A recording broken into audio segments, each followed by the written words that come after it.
I've always considered myself a rational person. As a financial analyst, my world revolves around numbers, data, and logical decisions.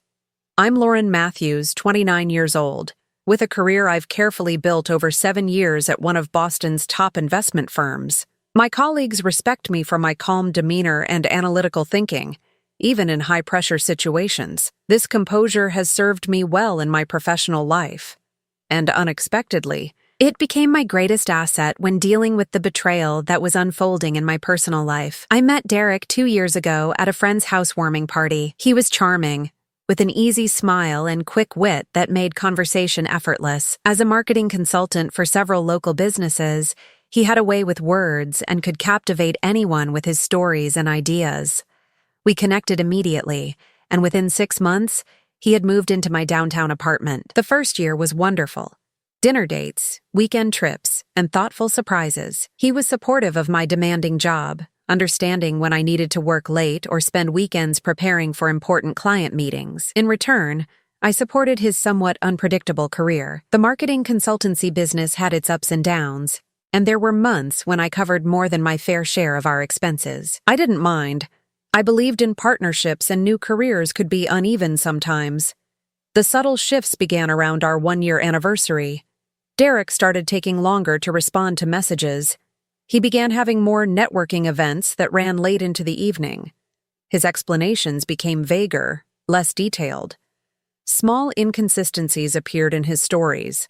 Restaurants that didn't exist, meetings with clients whose names changed between tellings. As an analyst, I notice patterns. I see anomalies in data sets, but I chose to ignore these red flags, attributing them to stress or my own overthinking. Then came the financial requests. His car needed unexpected repairs. His client was late with a payment. His laptop crashed and needed replacement before an important presentation. Each time I transferred the money without hesitation. $2,000 here, $1,500 there. He always promised to pay me back when this deal closes, or after this client pays. I kept a mental ledger but never pressed him about it.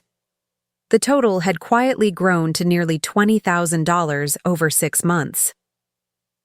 Last Tuesday, Derek approached me while I was preparing for a major presentation. He seemed unusually attentive, making me coffee and asking detailed questions about my work, something he hadn't done in months. "You're going to nail this presentation, Lauren," he said, massaging my shoulders. "The Anderson account is lucky to have you managing their portfolio." I smiled, appreciating the support, but noting the unusual level of interest. Derek rarely discussed the specifics of my work. "By the way," he continued, his tone shifting slightly, "I have great news. I finally landed an interview with Visionary Marketing Group. It's tomorrow at 2 p.m. Visionary Marketing Group was a prestigious agency that Derek had mentioned wanting to join for months. Landing an interview there would be significant. They offered stable salaries, benefits, and career advancement opportunities that his freelance work lacked. "That's wonderful," I said, genuinely happy for him. "Where's their office?" "They're in Providence," he replied. "About an hour drive." Which brings me to a small favor. I already knew what was coming. My car's still in the shop. Could I possibly borrow yours for the interview? I promise I'll be careful with it. The request was reasonable. My car, a black Audi A4 I'd purchased last year after my promotion, was certainly more impressive than his aging Honda, which was indeed at a repair shop. For an important interview, arriving in a professional-looking vehicle could make a positive impression. "Of course," I agreed. "I'll take an Uber to my office. Just be back by 7. I have dinner with my sister tomorrow night." "You're the best," he said, kissing my cheek. "This could change everything for us, Lauren.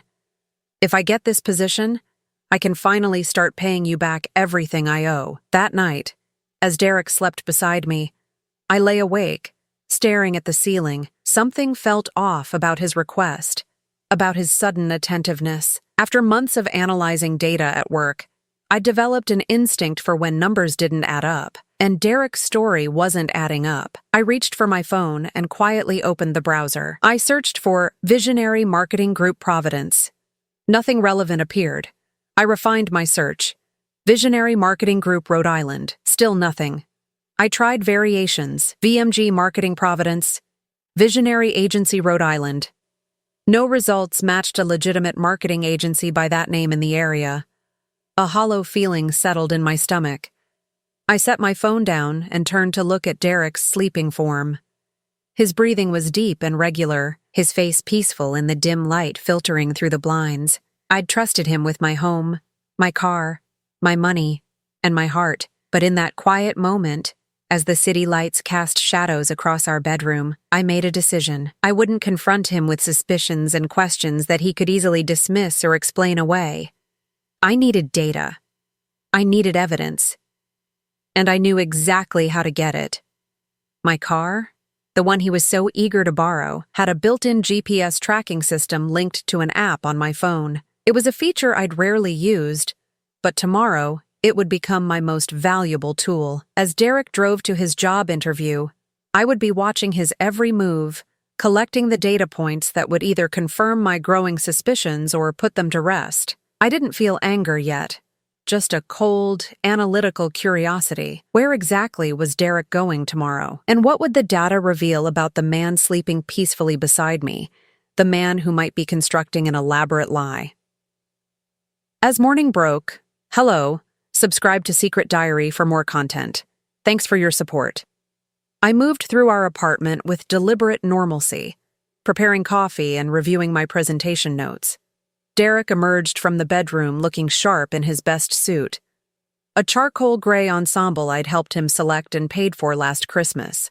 "You look very professional," I commented, sliding a mug of coffee across the kitchen island. "Visionary will be impressed, thanks to you," he replied with that winning smile that had first drawn me in. "For the suit and the car, I promise I'll make it up to you." I handed him my car keys, our fingers brushing momentarily. "Just focus on nailing the interview. That's all the repayment I need." After he left, I waited 15 minutes before opening the tracking app on my phone. The blue dot representing my Audi was moving along the highway, heading south as expected if he were truly going to Providence. I put my phone away and called an Uber to take me to my office. Throughout my morning meetings, I resisted the urge to check the tracker. I needed to focus on the Anderson portfolio presentation. But during my lunch break, alone in my office, I finally pulled up the app again. The blue dot was not in Providence. It was stationary in a residential area of Brookline, an upscale suburb west of Boston. I zoomed in on the map. The car was parked on a tree-lined street of expensive-looking homes. I took a screenshot, then switched to search the address. The property was registered to a Catherine Williams. A quick LinkedIn search revealed she was the founder and CEO of Stellar Design Solutions, a boutique marketing firm in Boston. I dug deeper. Catherine was attractive, successful, and based on her social media, recently divorced. She was exactly the type of connection that would benefit Derek's career. But was this a legitimate business meeting or something else? I needed more information. I returned to the tracking app and watched. The car remained stationary for the next 2 hours. At 3:45 p.m., the blue dot finally moved, but not back toward our apartment. Instead, it traveled to a shopping district in Back Bay, stopping at what I recognized as an upscale jewelry store where I'd once admired an emerald necklace priced at $7,000. My stomach tightened. Derek had claimed to be short on cash for weeks. Yet here he was at a high-end jeweler. After 20 minutes, the blue dot moved again, this time to a restaurant I knew well, Maison Laurent, where reservations were required weeks in advance, and dinner for two easily cost $300 or more. I took more screenshots, each one a data point in the analysis I was building. By 6:30 p.m., Derek texted me. "Interview went great. On my way home. Traffic is heavy, though. Might be a few minutes late." I glanced at my tracking app. The blue dot was indeed moving toward our apartment now, but it had been nowhere near Providence all day. Another lie to add to my growing collection. "Glad to hear it went well," I texted back. "I'll wait for you before leaving for dinner with Amy." When Derek arrived home at 7:15 p.m., his cheeks were flushed with excitement, his eyes bright. He swept me into a hug that smelled of unfamiliar perfume and expensive restaurant. "They loved me," he announced. "The creative director practically offered me the job on the spot." I nodded, my face a perfect mask of supportive girlfriend enthusiasm. "That's fantastic. Tell me everything." And so he did. spinning an intricate fiction about visionary marketing's modern offices overlooking the Providence skyline, about their impressive client list, and the challenging questions they'd asked during the 3-hour interview. He described the creative director in detail. A silver-haired man named Jonathan with horn-rimmed glasses and an intimidating reputation in the industry. I listened attentively, asking questions that seemed natural but were designed to expose inconsistencies. What floor were their offices on? Did they show you examples of their recent campaigns? Which clients would you be working with directly? With each answer, Derek built his elaborate house of cards higher. Unaware that I had already seen the foundation was false. They want me to come back next week for a second interview, he concluded, this time with the CEO. I'm so proud of you, I said, kissing his cheek. We should celebrate this weekend. That night, as Derek showered, I used his laptop. He'd left it open on the coffee table. A careless mistake. His email was logged in, and a quick search for Catherine Williams returned dozens of messages dating back 3 months. I scanned them quickly, my analytical mind processing the information efficiently despite the emotional weight behind it. The emails confirmed what I had suspected. Derek and Catherine were having an affair. But it was worse than that. He had pitched himself to her as a potential partner in her business, leveraging connections and expertise he didn't have. He had mentioned private investors willing to help expand her company. In one email, he referred to me as his roommate, completely erasing our 2-year relationship. Most damning of all, I found an email thread discussing a business loan of $50,000 that Catherine was considering giving him to develop a revolutionary marketing algorithm he claimed to be creating. The jewelry store visit suddenly made perfect sense. He was courting her professionally and romantically, using my car to present himself as more successful than he was. I closed the laptop exactly as I'd found it and returned to our bedroom. No confrontation, no tears, no accusations. Those would only give him the opportunity to create more lies, to manipulate the situation. Instead, I began formulating a different approach, one worthy of the financial strategist I was. Derek had no idea that I'd just conducted the most important due diligence of my life, and found him to be a toxic investment that needed to be carefully, methodically divested. The tipping point came exactly 1 week later. Derek had been unusually attentive all week, bringing home flowers, cooking dinner twice, and engaging in conversations about our future together. He mentioned the second interview with Visionary repeatedly, building anticipation for what he called a life-changing opportunity. On Wednesday morning, he approached me as I prepared for work. "Lauren, I have incredible news," he said, his voice brimming with excitement. "The CEO of Visionary wants to meet me tomorrow. They're seriously considering me for a senior position with a 6-figure salary." I maintained my practiced expression of supportive interest. "That's wonderful, Derek. There's just one small hurdle," he continued, his tone shifting slightly. "They want me to demonstrate my commitment. The position requires a $10,000 buy-in to become a partner in the agency." I set my coffee mug down carefully. "A buy-in? That sounds unusual for a marketing position." "It's not a typical job," he explained smoothly. "It's a partnership track. The investment shows commitment and gives me equity from day one. It's actually an incredible opportunity." I nodded thoughtfully. "And where would this $10,000 come from?" Derek hesitated, just for a moment. "I was hoping you might be willing to help. Just temporarily. Once I'm in, I'll be making enough to pay you back in a couple of months, plus interest," he added with a smile. "I see," I said calmly. "And you need this by tomorrow?" "Ideally, yes. I'd be transferring it during the meeting to show good faith." He reached for my hand. "Lauren, this is it. The opportunity that changes everything for us. No more financial stress, no more unstable income. I could pay back everything I owe you and start contributing equally to our future." I looked into his eyes, the same eyes that had captivated me 2 years ago. Behind their earnest expression, I now saw calculation. This wasn't a man seeking partnership with me. This was a con artist perfecting his craft. "Let me think about it today," I replied. "It's a significant amount of money." "Of course," he said, kissing my cheek.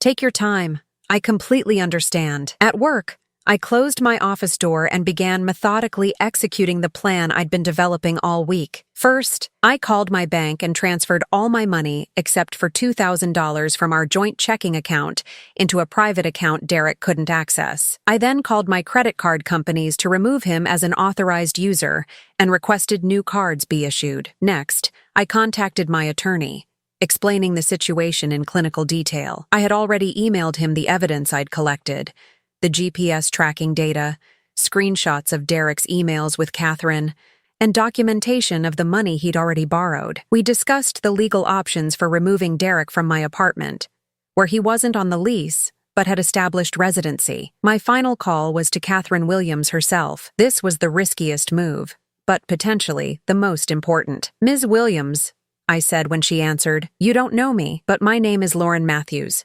I believe you've been in contact with Derek Simmons." There was a pause on the line. "Yes, I know Derek. May I ask what this is regarding?" "I'm calling because I have information that may be relevant to your professional and personal relationship with him." I kept my voice steady, factual. "Derek is my boyfriend of 2 years.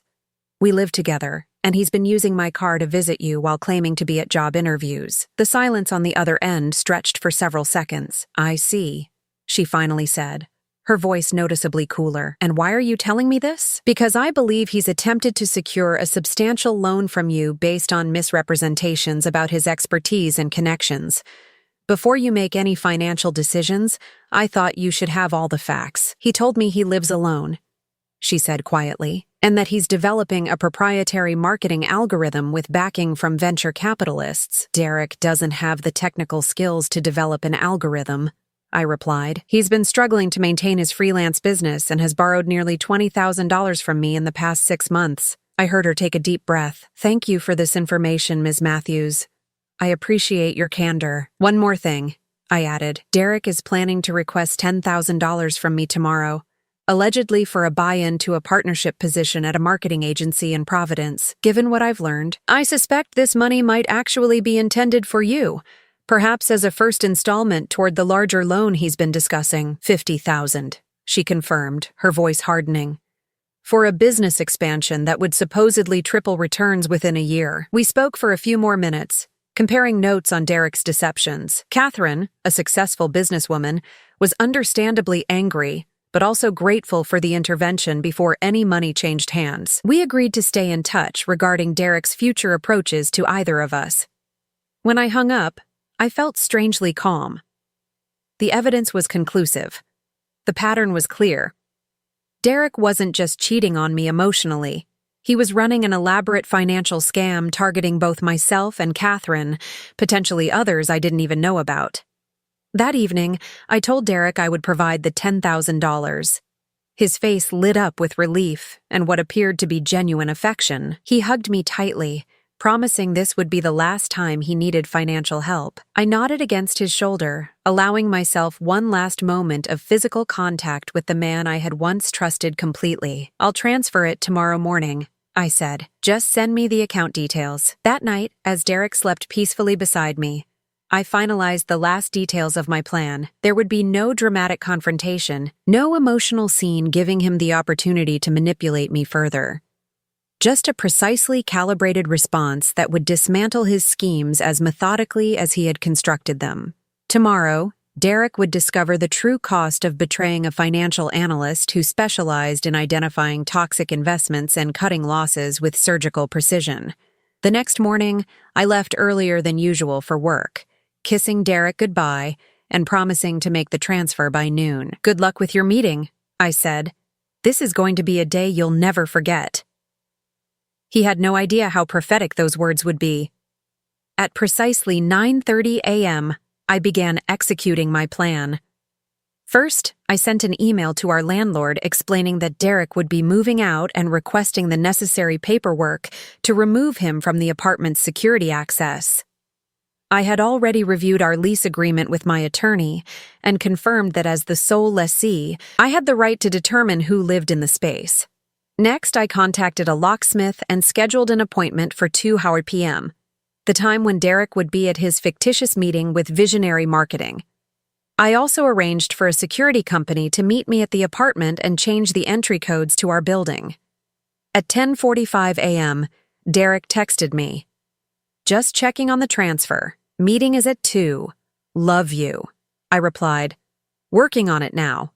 We'll send confirmation shortly." Instead of transferring the promised $10,000, I sent him a detailed spreadsheet. The document listed every loan he had taken from me over the past 6 months, dates, amounts, and the reasons he had given, totaling $19,743. 28. I had calculated interest at the standard personal loan rate of 8%, bringing the total to $21,322. 74. At the bottom of the spreadsheet was a note, "Payment in full due immediately. Further attempts to solicit funds will result in legal action." I followed this with a second email containing selected screenshots of his correspondence with Catherine Williams, his location data from my car's GPS during his job interview, and photos I had taken of receipts I found in my car, including one from the jewelry store showing a $1 $200 purchase of a gold bracelet. My phone rang almost immediately. I let it go to voicemail. Derek called 3 more times in rapid succession, then began texting frantically. "What is this? Lauren, let me explain. It's not what it looks like. Answer your phone. You're making a huge mistake." I responded with a single text. "I've already spoken with Catherine Williams and my attorney. Your personal belongings will be packed and available for pickup tomorrow between 10 a.m. and noon. A security guard will be present. Any attempt to enter the apartment outside these hours will be considered trespassing." Then I blocked his number. At 11:30 a.m., I received an email from Catherine. Derek had shown up at her office unannounced, demanding to speak with her. She had refused to see him and had security escort him from the building. She had also sent a formal cease and desist letter regarding any future business proposals. By noon, Derek's desperation had escalated. He began emailing from new addresses, each message alternating between apologies, explanations, and thinly veiled threats about ruining me financially if I proceeded. I forwarded each message to my attorney without reading them fully. At 1 p.m., I left the office and returned to my apartment.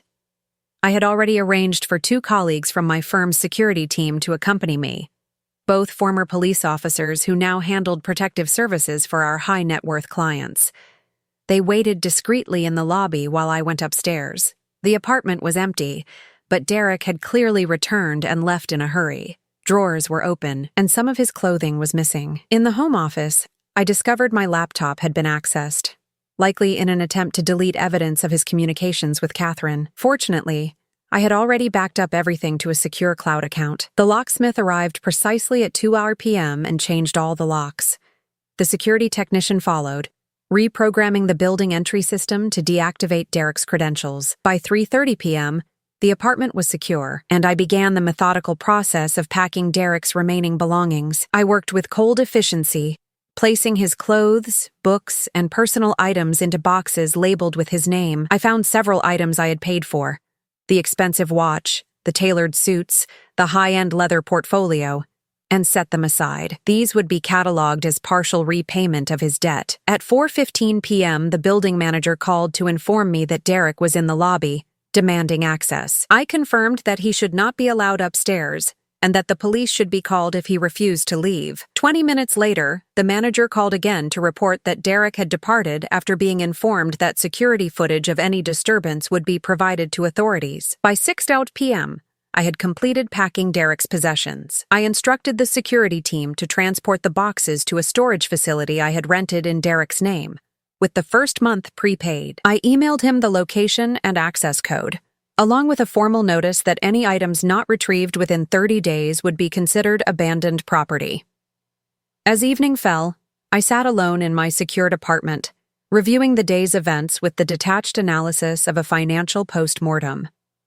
Derek had made multiple attempts to regain control: emotional appeals, threats, unexpected appearances, and each had failed against my methodical preparation.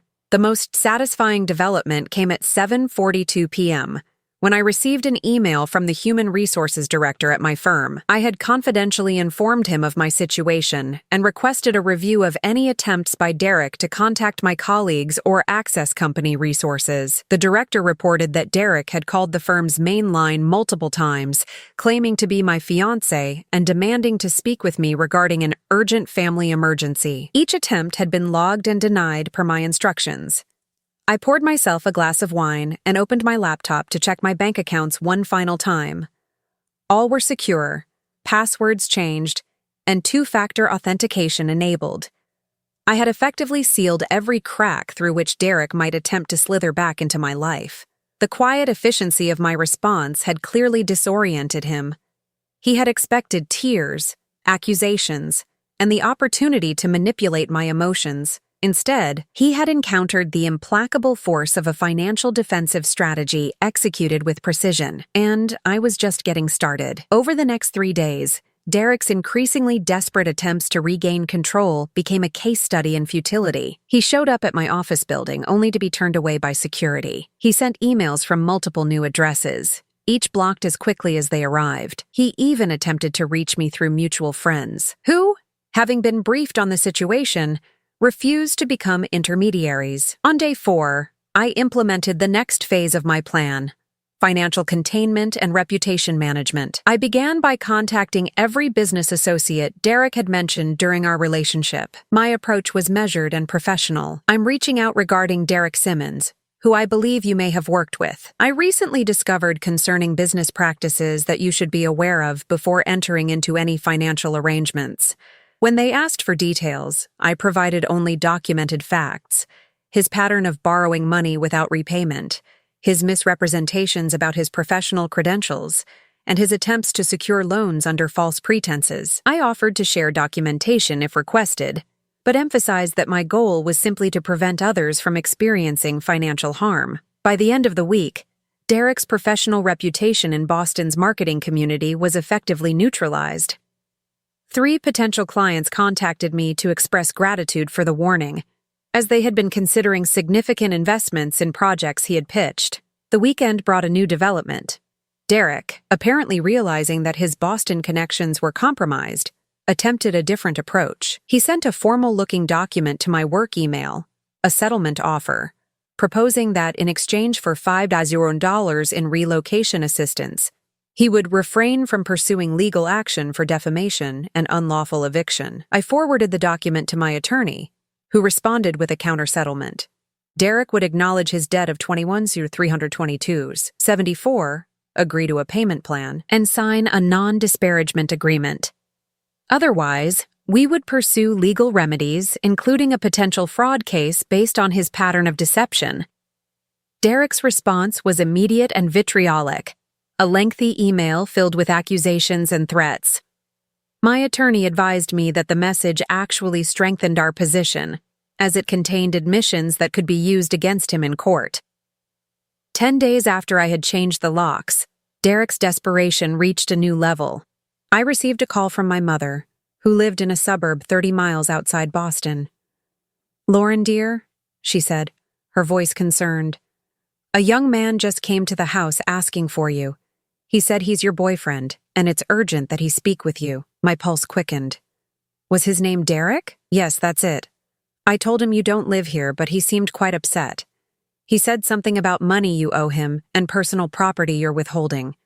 Is everything all right?" Including a chronological timeline of his financial requests and the false pretenses under which they were made GPS tracking data, showing his movements during alleged job interviews, email correspondence with Catherine Williams, documentation of his attempts to contact me after being explicitly instructed not to, the threatening settlement offer, and subsequent communications, a report of his unwelcome appearance at my mother's residence. I submitted this information to the district, I reassured her briefly, then contacted local police to report the incident. They agreed to increase patrols near her home and took Derek's description. This escalation required a stronger response. That evening, I compiled a comprehensive dossier on Derek's activities. Attorney's office with a formal request to evaluate whether his actions constituted criminal fraud.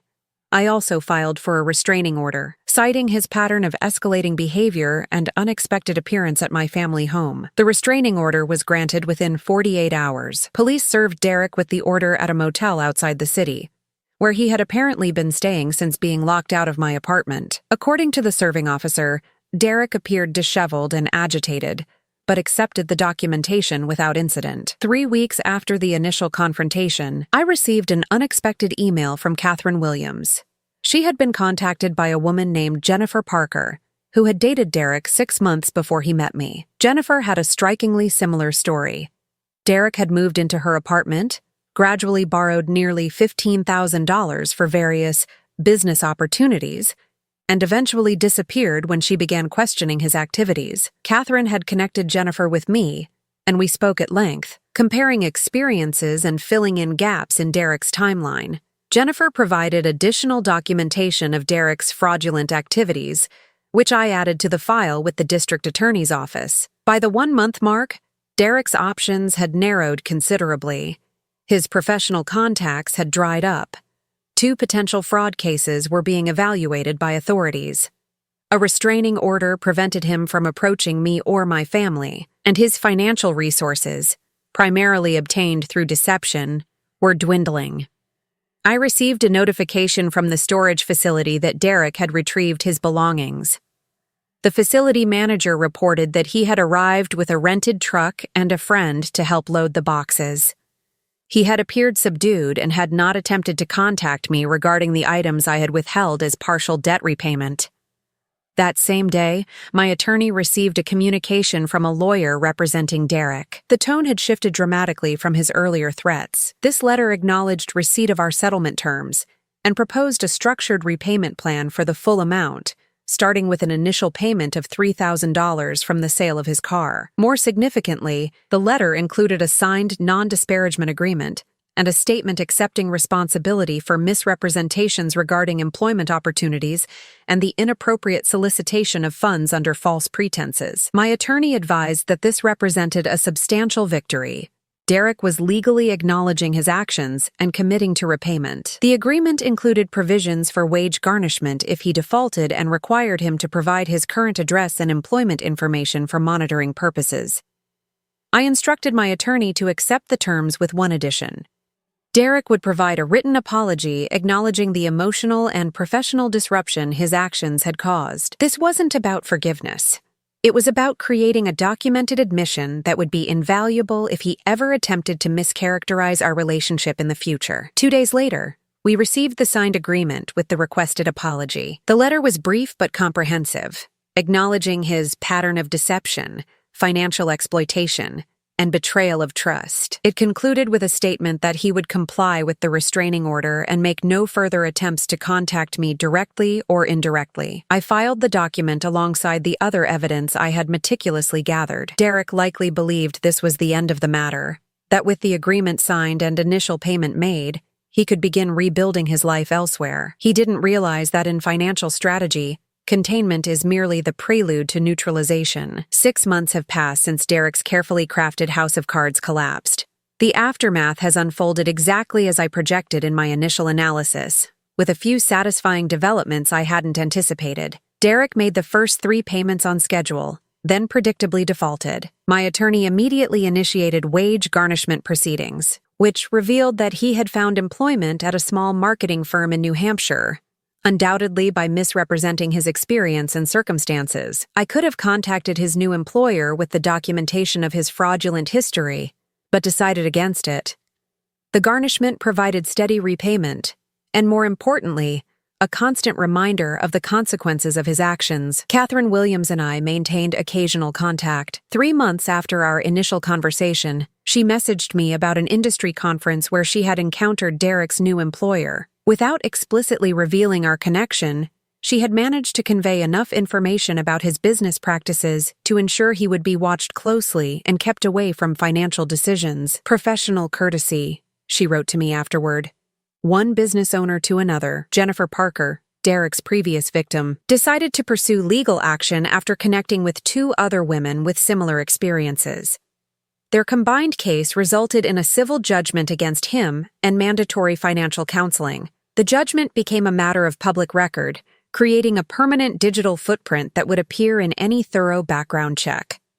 As for me, I used the experience as an opportunity for professional growth. I developed a presentation on personal financial security and relationship fraud that I initially created for colleagues at my firm. The presentation was so well received that I was invited to share it at a women's leadership conference, where it garnered attention from several financial publications. An editor from Financial Protection Quarterly approached me about expanding the presentation into a feature article. The calculated response, "Protecting Your Assets from Relationship Fraud," was published last month, establishing me as a subject matter expert in a field I had unwittingly researched through personal experience. I received an email from Derek approximately 2 weeks after the article was published. He had evidently seen it and recognized himself in the anonymized case study I had included. "Was this really necessary?" he wrote. "You've already taken everything from me. My reputation is destroyed. I can barely make rent after the garnishment. Isn't that enough?" I didn't respond directly. Instead, I forwarded the email to my attorney, who reminded Derek that any direct communication violated our agreement and the restraining order. The garnishment amount was increased by 5% as the prescribed penalty for violating the terms. Last week, I received an unexpected update. A detective from the Economic Crimes Unit contacted me regarding the documentation I had submitted months earlier. They had connected Derek to a pattern of similar activities across 3 states. What I had experienced was apparently part of a calculated long con he had been running for years, moving from city to city when his reputation became compromised. The detective requested my participation as a witness in a broader case they were building. I agreed immediately and provided additional context to my original statement. Derek now faces potential criminal charges for a pattern of fraud that extends far beyond our relationship. I recently moved into a new apartment in a different part of the city, not out of fear or desire to escape memories, but simply because I found a space that better suits my current lifestyle. I've updated my security systems with state-of-the-art technology, not because I believe Derek would violate the restraining order, but because I've learned the value of proactive protection. My financial position has fully recovered. The promotion I received 3 months ago more than offset the losses I incurred during my relationship with Derek. I've established a separate emergency fund specifically designed to be inaccessible without multiple verification steps, a financial firewall against future manipulation. Perhaps the most satisfying development came indirectly. Through professional channels, I learned that Derek attempted to relocate to Chicago and restart his scheme. However, the digital trail I had helped create, the civil judgment, the industry warnings, the financial article, appeared in a background check run by a potential girlfriend who had grown suspicious of his grandiose claims about marketing expertise and investor connections. She contacted me through the email address listed with my published article, seeking confirmation of her concerns. I didn't share specific details, but directed her to the public records and suggested she trust her instincts. She later informed me that she had ended the relationship before any financial entanglement occurred. "You saved me from becoming another statistic," she wrote. "Thank you for turning your experience into protection for others." In financial analysis, we often discuss the concept of contagion risk, how problems in one area can spread to others if not properly contained. Derek was a classic contagion risk, moving from victim to victim, spreading financial and emotional damage. By implementing a strategic containment protocol, I not only protected myself, but created a firewall that continues to protect potential future targets. Derek sought easy money and emotional control. What he found instead was a carefully executed financial defense strategy that systematically dismantled his ability to perpetuate his schemes. He wanted a victim. He found an analyst. He expected an emotional response. He encountered calculated precision. Some might view my approach as cold or calculating. I prefer to see it as appropriately calibrated. Derek's systematic deception warranted a systematic response. He operated according to a predatory playbook, assuming that emotional manipulation would shield him from consequences. My strategy simply changed the rules of engagement to those of my profession: analysis, evidence, and rational action. I occasionally wonder what might have happened if I had confronted him immediately upon discovering his deception. The emotional satisfaction might have been momentary, but it would have given him the opportunity to deploy the manipulative tactics he had clearly perfected over years of practice. By maintaining my composure and methodically dismantling his schemes, I ensured that the consequences were proportional and lasting. My mother recently asked if I was ready to start dating again. I told her I'm not in a hurry.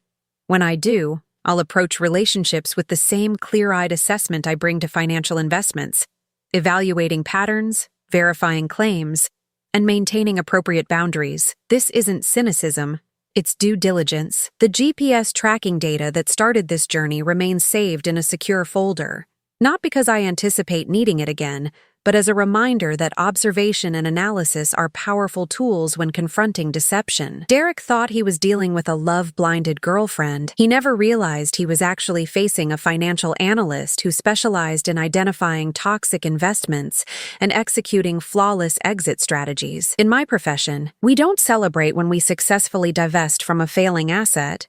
We simply acknowledge the prudence of the decision and move forward with new insights. Similarly, I don't view what happened with Derek as a victory or revenge. It was simply a necessary correction, executed with precision and without emotion. The payments continue to arrive through garnishment, small, regular reminders that actions have consequences and that some debts cannot be evaded. Each deposit represents not just financial restitution, but a small payment toward the restoration of balance in a system he attempted to corrupt. People who operate like Derek count on emotional responses, dramatic confrontations, and eventually, fatigue and forgiveness. They don't expect methodical documentation, strategic patience, and consequences that unfold with the relentless precision of compound interest. Derek borrowed my car for a fictitious job interview, never suspecting that the GPS tracker would expose his elaborate deception. That small blue dot moving across a digital map became the first data point in an analysis that would ultimately dismantle his entire operation. In the end,